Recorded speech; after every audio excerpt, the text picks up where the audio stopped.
to Invest Insights. I'm Abby Maloney. I'm joined today by Peter Cranis, the Executive Director of the Space Coast Office of Tourism. Peter, thank you so much for being here today. Thank you so much. I appreciate it. Well, let's dive in. You were an adjunct professor at UCF for 26 years. As hospitality and tourism-focused businesses struggle to once again be fully staffed, what types of creative partnerships between higher education and these industries can be implemented to help solve this problem? And how is Space Coast helping to facilitate these types of initiatives?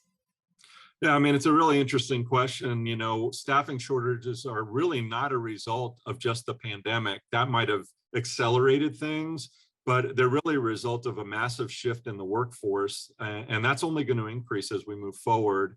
The US is seeing a dramatic shift in baby boomers exiting the workforce and not enough millennials replacing them. In fact, our birth rate is at the lowest level since the baby boom began. So, you know, every local area is going to really have to focus on things like more part-time workers, more flexibility in work times and hours, more training out of high school with certification programs, not just higher education. And along these lines, the Space Coast Office of Tourism, we're actually working with the local Economic Development Commission of the Space Coast to do a joint campaign trying to attract more space workers, including manufacturing and engineering professionals here to the Space Coast. So, you know, we're all going to have to work a lot harder when it comes to attracting and maintaining our workforce.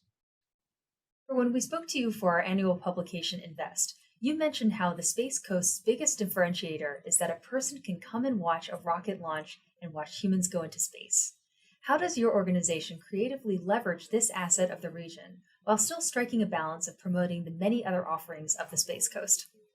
Well, it's true. We're the only beach that doubles as a launch pad. So, in fact, we're the #1 destination in the world for launches, outperforming China and Russia, as well as many US locations. Wow. You know, space is really in our DNA. And when we look at advertising and marketing, it's always present.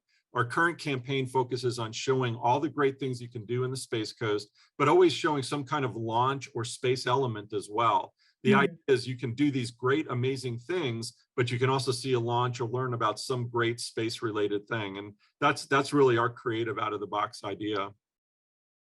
Throughout your professional career, you've designed marketing campaigns for critical moments for the industry.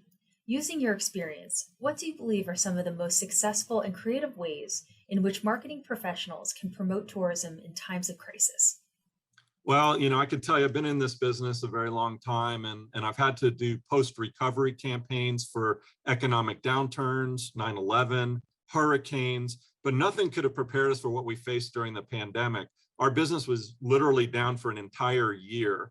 And, you know, the only way that I know how to deal with crisis is data. We spend every week looking at the numbers, studying research, listening to the surveys from consumers. We knew we had to get ready to get back to marketing at some point, but not until the consumer was ready, because if you went out too soon, it would be wasted money, or if you went too late, you'd miss the window of opportunity with our competition. So what we did was we worked really hard to figure out when the timing was right. And then when it was, we got back to marketing with a positive message that everybody could buy into.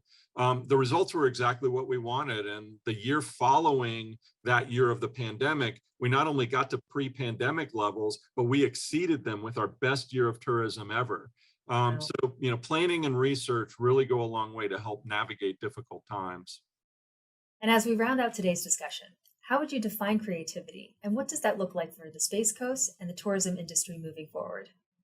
Yeah, creativity is an interesting thing. It's an often used term, but I think greatly misunderstood. You don't always have to have some mind-bending concept to be creative. You know, sometimes you just have to take the information that's right there in front of you and figure out how to apply it in a creative, different way. For us, for instance, we didn't try to reinvent who we were as a travel destination. Rather, we took the research that reinforced what we already knew, figured out a creative way to present ourselves to the public, the only beach that doubles as a launch pad. Using what you know and applying that knowledge in a different way can be the best creative approach to things. I think creativity has to be an ongoing process as well. We should always be looking for new and creative ways to do business and communicate and market ourselves. And sometimes the most creative concepts are right there in front of our nose. Well, thank you very much, Peter. I enjoyed our discussion today. Thank you so much. I appreciate it. That was Peter Cranis, the Executive Director of the Space Coast Office of Tourism. If you enjoyed this video, don't forget to like and subscribe to our channel to hear more CEOs and thought leaders share their opinions and advice on today's business climate. Until next time, I'm Abby Malone, and this has been Invest Insights. Thanks for tuning in.